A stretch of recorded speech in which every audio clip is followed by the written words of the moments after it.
जय हिंद मेरे सेठ सैनियों, और आप सभी का स्वागत है प्रीतम एकेडमी परिवार में। और मैं हूं पंकज कुमार।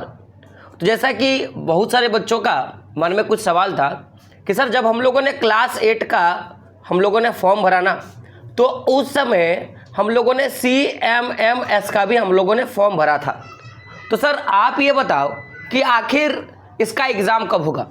देखिए एग्ज़ाम डेट पे तो हम लोग बात करेंगे, लेकिन पहले समझ लेते हैं, क्योंकि ये वीडियो कुछ ऐसे भी बच्चे देखेंगे जिनको CMMS के बारे में पता नहीं है, या कुछ ऐसे भी बच्चे होंगे जिन्होंने ये फॉर्म डाला है ना, लेकिन अभी तक वो डाउट है कि आखिर ये होता क्या है। तो देखिए CMMS जो का परीक्षा जो होता है वो बेसिकली एक छात्रवृत्ति परीक्षा है। कौन सा परीक्षा है? एक छात्रवृत्ति परीक्षा है। यानी कि अगर आप CMMS का एग्जाम पास करते हो ना, तो आपको सरकार जो है स्कॉलरशिप देगी, यानी कि आपको पैसे देने वाली है। तो अब सवाल कि पैसे कितने देगी सर, तो ध्यान से समझना कि अगर आप CMMS का एग्जाम पास करते हो ना, तो सरकार आपको हर साल टोटल 12,000 रुपया जो है स्कॉलरशिप देने वाली है। अब ये सवाल कि सर ये क्या ये स्कॉलरशिप 1 साल के लिए मिलेगा, या दो साल के लिए मिलेगा, या 3 साल के लिए मिलेगा? तो मैं आपको बता दूं कि जो स्कॉलरशिप है टोटल 4 साल के लिए मिलता है। यानी कि 12 चौक 48,000 जो रुपया है आपको, वो सरकार आपको 4 साल में देने वाली है। यानी कि CMMS का जो परीक्षा है एक छात्रवृत्ति योजना की परीक्षा है, जिसमें अगर आप पास होते हो तो सरकार आपको पर 1 साल 12,000 रुपया देगी। और ये जो योजना का लाभ जो है आप लगातार 4 सालों के लिए उठा सकते हो। यानी कि कुल मिला के देखा जाए तो सरकार आपको 48,000 रुपया देने वाली है। अब ये सवाल कि सर आखिर अगर मान लिया जाए कि क्लास 8 है, 8 में अगर हम लोग CMMS का एग्जाम पास करते हैं तो 9th में जाएंगे तो उसके लिए फिर से क्या परीक्षा देना होगा? नहीं, ऐसा नहीं। ध्यान से समझिएगा, अगर आप CMMS का परीक्षा 8 में पास कर जाते हो, ठीक है, पास कर गए आप, पास करने के बाद आपको स्कॉलरशिप जो है वो क्लास 9 से मिलना शुरू हो जाता है। यानी कि क्लास 9 पे मिलेगा, क्लास 10th में मिलेगा, क्लास 11th में मिलेगा, क्लास 12th में मिलेगा।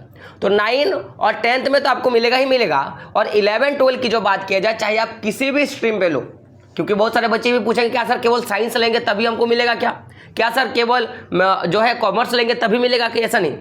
आप 11 12 में चाहे आप साइंस ले लो, आर्ट्स ले लो, या कॉमर्स ले लो, आपको 12,000 रुपया जो है सरकार देने वाली है आपको हर 1 साल। यानी कि 4 साल 9, 10th, 11th और 12th मिला के जो है सरकार आपको कितने पैसे देने वाली है? तो 12,000 करके पर 1 साल, यानी कि 48,000 रुपया देने वाली है। अब खाली देखिएगा, सरकार इसमें केवल एक बात जो है ना, एक ऐसा बात है जिसको फिक्स कर दिया है। यानी कि आपको अगर जैसे आप क्लास 8 में पास होते हो, क्लास 9th में आप पूरे साल जो है आप पैसा का लाभ लेते हो, ठीक है। अब जब आप क्लास 10th आते हो तो 10th में भी आपको इस योजना का लाभ मिलेगा। लेकिन सरकार क्या बोलता है कि हर एक क्लास में आपको 60% मार्क्स लाना होगा। अगर आप 60% मार्क्स लेके आते हो ना, तब जाके अगर आप इस योजना को पास भी करते हो ना, तब आपको इस योजना का लाभ मिलेगा। लेकिन अगर आप एग्जाम देते हो, परीक्षा पास भी कर जाते हो छात्रवृत्ति योजना का, लेकिन आप 60% नंबर नहीं लेके आते हो, तो आपको ये योजना का लाभ नहीं मिलने वाला है। यानी कि सिंपल सा बात समझ लो, आप क्लास 8 में हो अभी आप, तो क्लास 8 में आप CMMS का एग्जाम दे रहे हो, ठीक है, आप एग्जाम दे दिए, आप मान लो आप पास हो गए CMMS का। लेकिन क्लास 8 का जब एग्जाम हुआ, क्लास 8 के एग्जाम में आपने 60% अंक नहीं लाया है, आप 60% नंबर नहीं लेके आते हो, तो आप इस योजना के लिए फेल हो जाओगे, आपको इसका लाभ नहीं मिलेगा। अब मान लो कि आप क्लास 8 में 60% भी आप ले आए, और साथ ही साथ जो है आप इस योजना का फॉर्म भरा और आप इस योजना में पास भी हो गए। लेकिन जैसे आप क्लास 9 जाते हो ना, क्लास 9th, तो क्लास 9th जाने के बाद आप क्या करते हो, आप 60% अंक जो है आप नहीं ला पाते हो, तो आप फिर आपको इस योजना का लाभ जो है क्लास 10th में आपको नहीं मिलेगा, क्योंकि क्लास 9th में आपने नहीं लेके आया।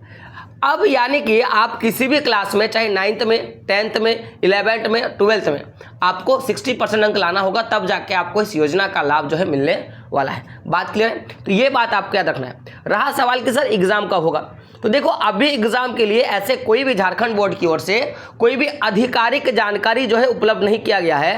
यानी कि आधिकारिक तौर पर कोई भी जानकारी उपलब्ध नहीं कराया गया है। तो अब सवाल कि सर एग्जाम होगा क्या, तो एग्जाम आपका अगर मैं बात करूं एक डेट का, तो समझो मेरी बात कि जब भी आपका एग्जाम होगा, जिस भी डेट में आपका एग्जाम होगा, एग्जाम के 15 दिन पहले आपको इसकी जानकारी हो जाएगी। गवर्नमेंट जो है इसका नोटिस जारी कर देगा, और उस नोटिस में आपको डेट जो है पूरा का पूरा बता देगा।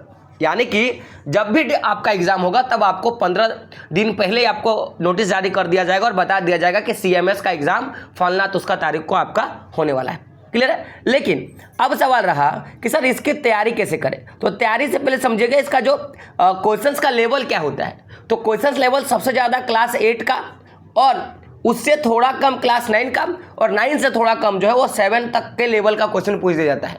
यानी कि 8वीं 9वीं और 7वीं के क्वेश्चन जो है मुख्य तौर से पूछे जाते हैं, यानी कि लेवल वाइज बात किया जाए तो यानी कि अगर आप CMS का एग्जाम देना चाहते हो ना तो आपके पास क्लास 8 का 9th का और कुछ मात्रा में क्लास 7 की जानकारी होनी चाहिए। तो आप क्या करो ना कि आपके जो क्लास 8 क्लास 9 और क्लास 7 के जितने भी बुक्स आपके पास पड़े हैं उनको पढ़ना शुरू कर दो। सबसे ज़्यादा आपको क्लास 8 का ध्यान देना है और उससे थोड़ा सा कम जो है क्लास 9th पे ध्यान देना है और उससे थोड़ा सा कम जो आपको क्लास 7 पे ध्यान देना है। यानी कि अगर क्वेश्चन वाइज बात किया जाए, अगर 100 क्वेश्चन अगर होते हैं, मान लेते 100 क्वेश्चन है तो 100 क्वेश्चन में से जो आपके 80 क्वेश्चन हो गए ना वो आपके क्लास 8 से पूछे जाएंगे और जो आपके 10 क्वेश्चन होंगे ना वो आपके 9 से पूछे जाएंगे और अगला जो 10 क्वेश्चन होगा हो सकता है वो क्लास 7 से पूछा जाए। इस आधार पे क्वेश्चन का जो है लेवल सेट होता है। तो आप तैयारी पे लगो, अभी आप रिवाइज पे लगो। जैसे ही इस एग्जाम का नोटिस जारी हो जाएगा आपका नोटिस जारी हो जाएगा कि कब इसका एग्जाम होने वाला है, क्योंकि 15 दिन पहले, तो 15 दिन पहले से ही मैं जो है इसका मैं आपको तैयारी में करवाना शुरू कर दूंगा। और मैं आपको बता दूं कि पिछले लगभग 4-5 सालों से मेरे इस चैनल पे पढ़ के बहुत सारे बच्चे ऐसे हैं ना जिनको इस योजना का लाभ मिला और इस योजना में पास भी हुए। तो आपको भी अगर पास आउट होना है, आपको भी इसका लाभ लेना है तो सिंपल सा मैं आपको बात बताऊंगा। फॉर्म आपने भर लिया है, फॉर्म भर रहा है, अब आप इसकी तैयारी पे लग जाओ क्योंकि बहुत जल्द जो है इसका एग्जाम होने वाला है। और आपका एग्जाम डेट क्या रहेगा ना इस पे भी एक वीडियो में बना के बात करूंगा कि एग्जाम डेट कब रहेगा, आप कैसे अपनी जो है एग्जाम का जो है आपका रिजल्ट आप चेक कर सकते हो, है ना। तमाम सारी चीज़ों पे बात हम लोग कर लेंगे। तो दोस्तों मिलते हैं अगले वीडियो में। लेकिन हाँ, अगर आपको तैयारी करनी है ना तो चैनल को सब्सक्राइब कर लीजिएगा और ये वीडियो जो है अपने दोस्तों तक को भी शेयर कर लीजिएगा। तो मिलते हैं अगले वीडियो में, तब तक के लिए जय हिंद, जय भारत और आपका दिन शुभ हो।